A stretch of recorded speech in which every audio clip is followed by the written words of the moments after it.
بسم اللہ الرحمن الرحیم۔ السلام علیکم ورحمۃ اللہ وبرکاتہ۔ حضرت عوف بن مالک رسول اللہ صلی اللہ علیہ وسلم سے روایت کرتے ہیں، آپ صلی اللہ علیہ وسلم نے فرمایا، تمہارے بہترین امام وہ ہیں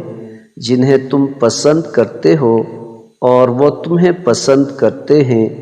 تم ان کے حق میں دعائیں کرتے ہو اور وہ تمہارے حق میں دعائیں کرتے ہیں، اور تمہارے بدترین امام وہ ہیں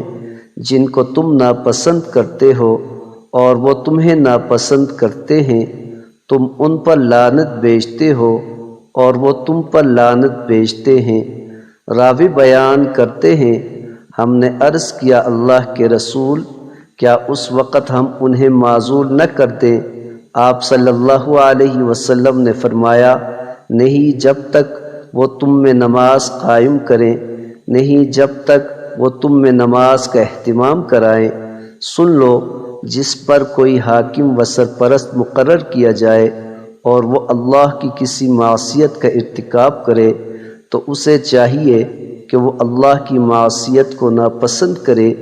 اور وہ اطاعت سے دستکش نہ ہو۔